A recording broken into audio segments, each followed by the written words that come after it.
제가 오늘 말씀을 하는 과정 가운데에서 주목해 보고 싶었던 것이 베드로가 오순절 성령 강림이 일어났을 때 그 현상의 상황을 말씀을 가지고 바르게 해석했다.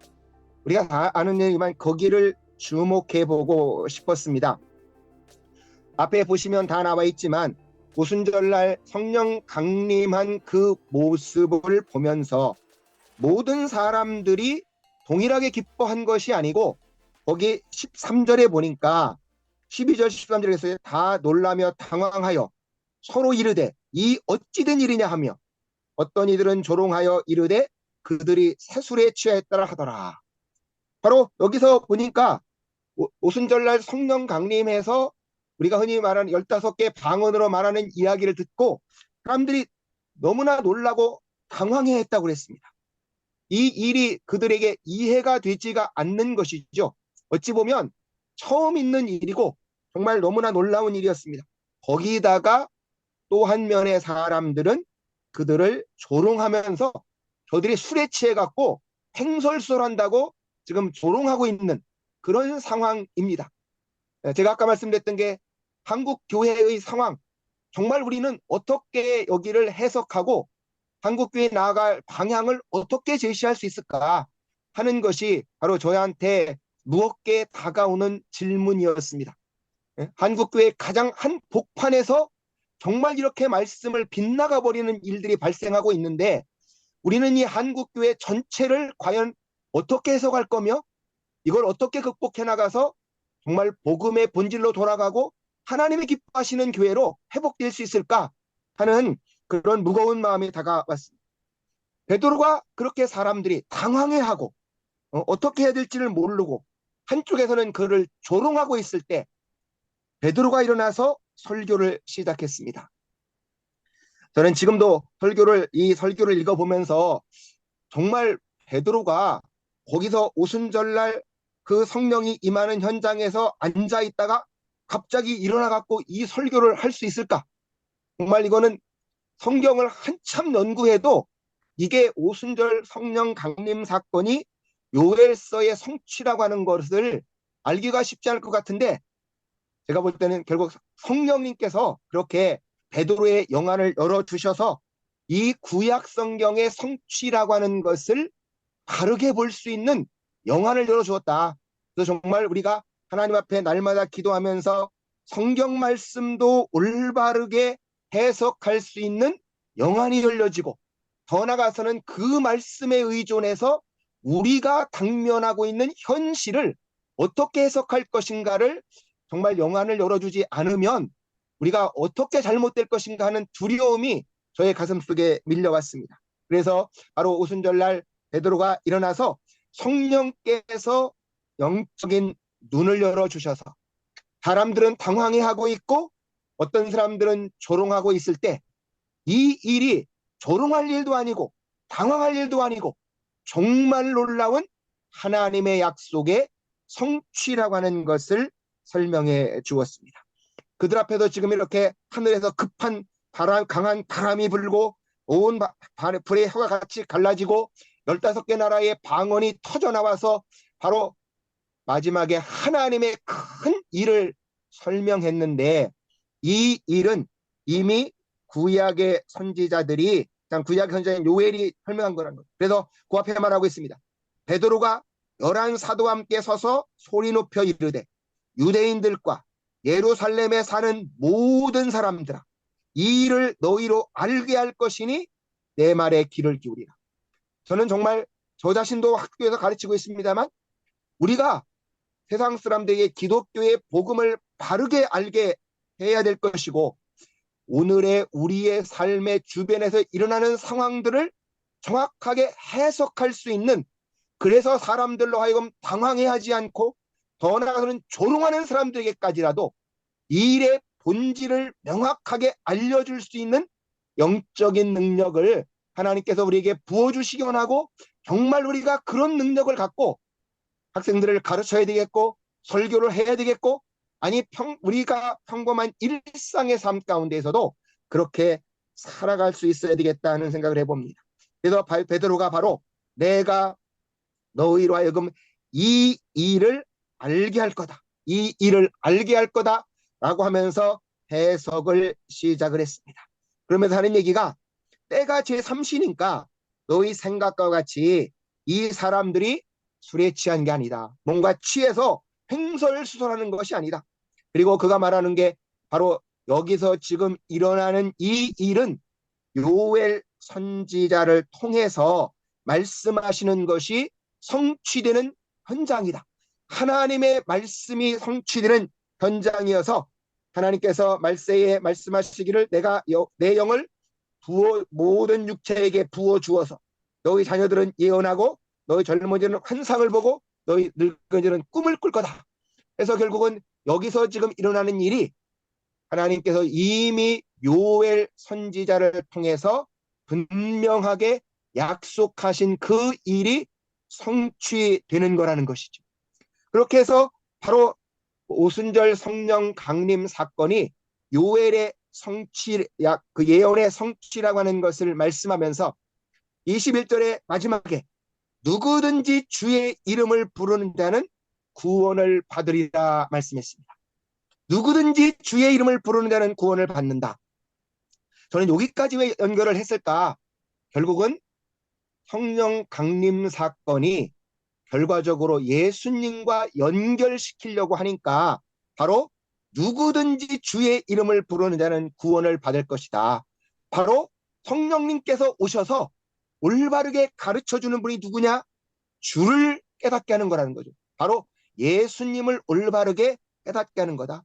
그래서 바로 그 요엘이 말했던 것이 누구든지 주의 이름을 부르면 구원을 받을 텐데 그러면 그 이름을 부르는 자마다 구원을 받는 그 주님이 누구냐 하는 것이죠.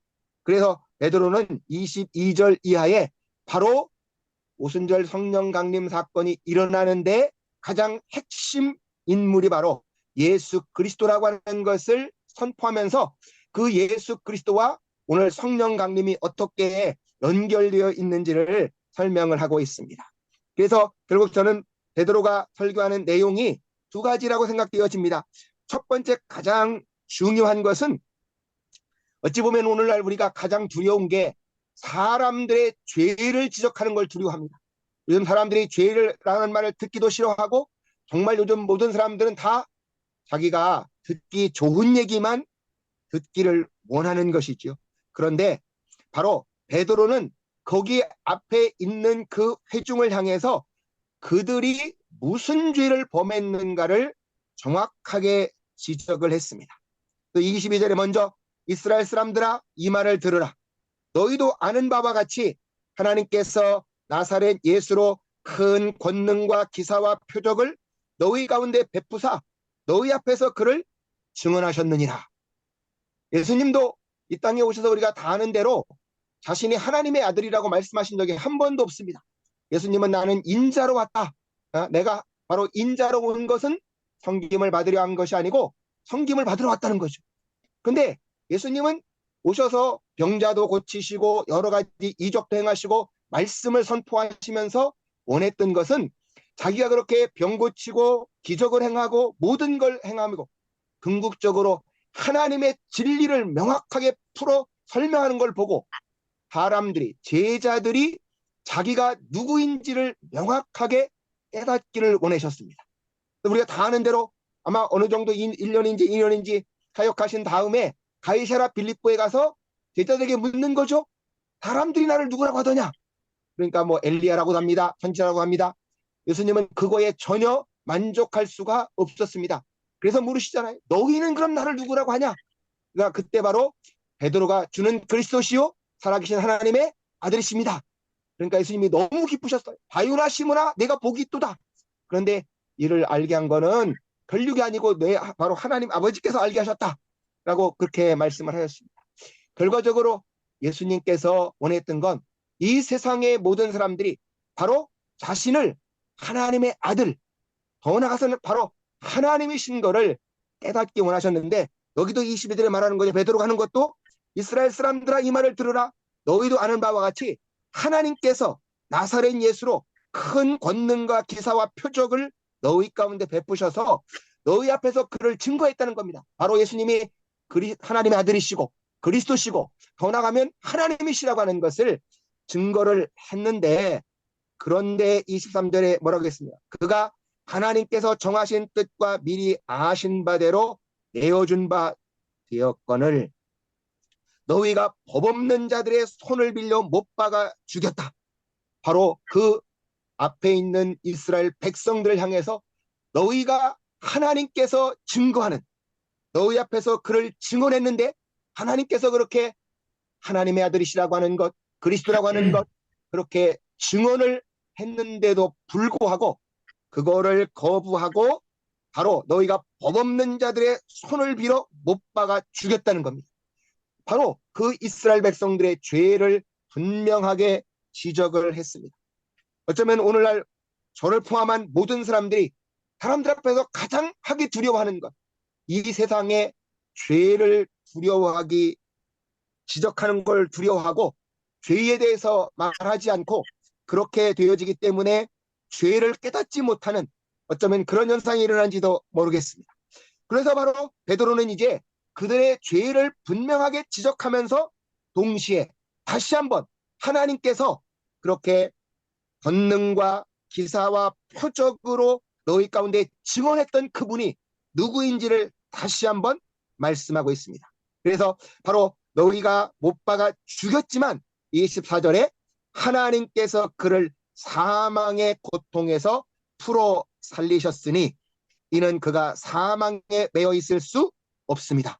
바로 예수님께서 그렇게 십자가의 고난 속에서 사망의 고통에서 하나님께서 풀어내셨고 결과적으로 그렇게 고통에서 풀어 살리셨는데 왜 그러냐? 그가 사망에 매여 있을 수가 없었기 때문이다. 바로 하나님의 아들이시고 생명이시고 진리이시고 길이신 바로 생명 그 자체이신 예수님께서 결코 사망에 매여 있을 수가 없었기 때문에 결과적으로 그가 사망의 권세를 깨고 나오신다는 거죠. 그런데 결국 다윗은 이것도 바로 참 베드로는 예수님의 부활 사건도 우연하게 일어난 것이 아닌 구약에서 이미 하나님께서 다윗을 통해서 예언했던 말씀이 선포되어져서 예수님이 부활하신 것을 명확하게 증거를 하셨습니다. 특별히 26절에 보시니까 이는 내 영혼을 음부에 버리지 아니하시며 주의 거룩한 자로 썩음을 당하지 않게 하실 것이미로다. 이렇게 말씀했는데 바로 이 시편을 가지고 시편 16편 8절 이하를 갖고 다 베드로가 설교를 한 다음에 바로 그렇게 말하고 있습니다. 30절에 보니까 그는 선지자다. 바로 다윗이 선지자였기 때문에 여기서 한 말은 자기에 대해서 한 말이 아니라 하나님께서 바로 다윗의 위에 앉을 영원한 그 메시아, 거기에 대해서 이미 예언을 말씀을 하신 거라는 거죠. 그래서 결국 그 자손 중에 한 사람을 그 위에 앉게 하시리라 함을 알고서 미리 본고로 그리스도의 부활을 말하되 그가 음부에 버림이 되지 않고 그의 육신이 썩음을 당하지 아니하리라 하셨더니 바로 특별히 예수님이 영혼도 죽지 않으시지만 가장 중요한 게 육신이 썩음을 당치 않고 바로 육체적 부활이 일어날 거라고 하는 것을 그 시편을 통해서 분명하게 예언하셨고 바로 예수님의 부활은 그 예언의 말씀의 성취로 이루어졌다라고 말씀하면서 32절에 이 예수를 하나님이 살리신지라 우리가 다 이 일의 증인이로다 말씀하고 있습니다. 앞에서는 하나님께서 예수님에 대해서 증언하셨는데 이제 지금 다시 하나님께서 예수님을 살리셨고 이제 베드로는 담대하게 우리가 예수님이 부활한 걸 분명하게 보았고 이제 이 일에 자신들이 증인이다 라고 말씀하고 있습니다. 바로 베드로가 이렇게 지금 아마 담대하게 말할 수 있었던 것은 성령께서 오셔서 그의 영안을 열어주어서 구약 성경의 요엘서의 성취고 바로 시편 16편에 있었던 육신이 썩음을 당치 아니라고 하는 그 시편 기자의 다윗의 예언의 성취라고 하는 것을 분명하게 깨달으면서 예수님의 부활이 구약의 예언의 성취고 바로 오순절 성령 강림이 구약의 성취라는 것을 깨달았습니다. 근데 여기서 또 하나의 문제는 그러면 성령님과 예수님의 관계가 과연 뭐냐 하는 것이겠죠. 바로 그 당시 사람들에게 누구도 바로 그 성령과 예수님의 관계를 정확하게 알고 있는 사람이 없었습니다. 지금 그들에게 보이는 건 예수님은 하늘나라로 승천하셨고 그리고 지금 여기서는 성령께서 오셔서 그렇게 하나님의 큰 일을 말하고 있는데 그러면 하늘로 올라가신 승천하신 예수님하고 바로 여기 지금 우리한테 와서 바로 말씀을 전파하게 방언으로 말하게 만드는 성령님하고는 어떤 관계에 있느냐 하는 것이죠. 그래서 바로 베드로가 33절에 그 일을 설명하고 있습니다. 하나님이 오른손으로 예수를 높이심에 그가 약속하신 성령을 아버지께 받아서 너희에게 보고 듣는 이것을 부어 주셨느니라. 바로 베드로는 성령의 역사가 예수님하고 관계없이 일어난 것이 아니고 바로 예수님을 통해서 일어났다는 것이죠. 하나님께서 예수님을 살리시고 예수님을 하나님이 오른손으로 높이셔서 하늘나라로 올라가셨고 그 하늘나라에 올라가셔서 그가 약속하신 성령을 바로 제자들에게 예수님께서 말씀했어요. 너희가 예루살렘을 떠나지 말고 아버지가 약속하신 것을 기다리라 말씀했는데 바로 그 아버지께서 약속하신 성령을 아버지에게 받아서 예수님께서 너희에게 부어 주셨다라고 말씀하고 있습니다.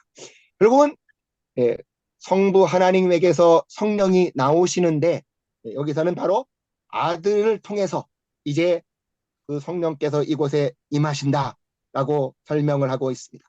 다윗은 베드로는 설교하면서 결국은 성령이 성부 하나님께서 나오셔서 바로 예수님이 받아서 부어 주심으로 말미암아 이곳에 오늘 임재하셨고 성령께서 오셔서 바로 우리로 하여금 그렇게 하나님의 큰 일을 선포하게 설명하게 만들었다 하는 것이죠.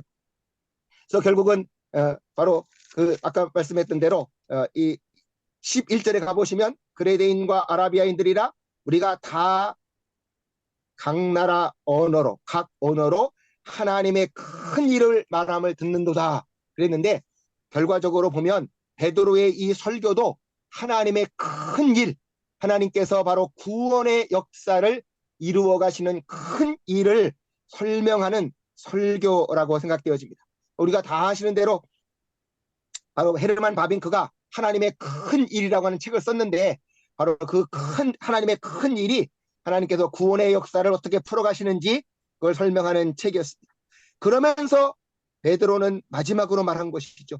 이제 바로 35절부터 내가 네 원수로 내 발등상 되게 하기까지 너는 내 우편에 앉아 있으리라 하셨도다 하였으니 그런즉 이스라엘 온 집은 확실히 할지니 너희가 십자가에 못 박은 이 예수를 하나님이 주와 그리스도가 되게 하셨느니라. 아까 21절에 누구든지 주의 이름을 부르는 자는 구원을 받으리라 했는데 결국은 주의 이름을 부르는 자마다 구원을 받는 그 주님이 누구냐?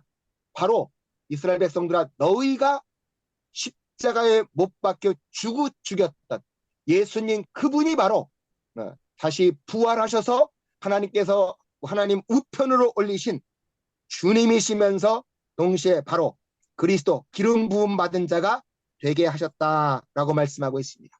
그래서 베드로는 결과적으로 바로 그 유대인들이 못 박아 죽으신 예수님께서 부활하셨고 그 부활하신 주님이 이제 하나님 우편에 가서 계시고 그 계시면서 바로 지금 너희 눈앞에 벌어지는 이 일들이 일어나게 성령을 부어 주셨느니라. 그래서 성령께서 오셔서 베드로로 하여금 그렇게 영안이 열려져서 이것을 보게 만들었다 하는 것입니다. 근데 저는 결국 이것을 하면서 아까도 말씀드렸지만 한국 교회가 이렇게 혼란스럽고 정말 여러 가지 성경의 진리를 벗어나고 있는 가운데에서 에즈베리 같은 데는 정말 하나님께서 놀라운 부흥을 쏟아 부으시는데 한국 교회 가운데 정말 부흥의 불길이 일어나겠냐. 우리 박수님이 지난번에 말씀하신 대로 올해가 원산 대부흥이 일어났던 120년이 된 해인데 이 120년이 된 해에 우리에게는 정말 통곡하며 회개하며 하나님 부흥을 일으켜 주옵소서 기도하는 소리가 들리는 게 아니라 한국교회의 가장 대표적인 모임이 정말 137m짜리 예수님 상을 세우겠다는 이런 성경을 벗어나도 너무 벗어난 일이 벌어지는 안타까운 속에서 하나님 우리가 한국교회를 바르게 보게 하여 주옵소서.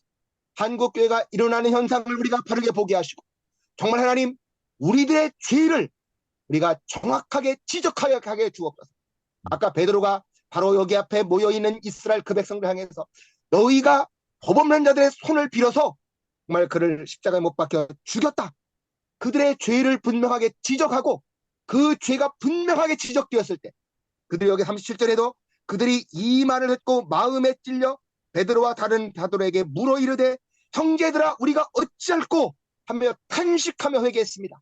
정말 한국교회 안에도 오늘 한국교회가 얼마나 주님의 말씀에서 빗나가 있는가를 우리가 처절하게 깨달아야 진정으로 회개의 기도가 나올 것이고 정말 그렇게 회개의 기도가 나올 때 하나님께서 우리가 불쌍히 여겨주셔서 정말 하나님의 말씀의 복음으로 돌아가고 우리가 그 복음을 전파하며 정말 뉘우쳐 회개할 때 원산 대붕 120주에 되는 올해 사람들의 눈에는 소망이 없어 보이지만 그러나 다시 한번 우리를 불쌍히 여기며 가슴 치며 회개하는 에즈벨에서 그 19명의 학생들이 그 채플이 끝나고 나서 남아서 기도하는 가운데 하나님께서 그렇게 놀라운 부흥을 이렇게를 부어주셨는데 저는 이 KR이 적은 수가 모였지만 그럼에도 불구하고 정말 한국교회를 다시 한번 깨우겠다.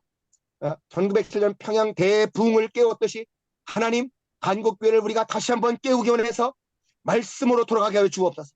하나님의 말씀으로 돌아가서 정말 우리 한국교회가 어디에서 잘못되었는지를 더 깊이 깨닫고 거기에서 정말 철저하게 회개하며 여기 37절에 있는 이들과 같이 우리 마음이 찔려서 우리가 어찌할꼬 탄식하며 회개할 때 하나님께서 그들의 죄를 용서해 주시고 정말 그들에게 성령을 부어주시면서 3,000명이 믿는 부흥의 역사가 일어났는데 하나님 우리가 다시 한번 이 KR로 모여서 우리가 기도하는 이 모습이 그런 모습이 되어지기를 소망합니다.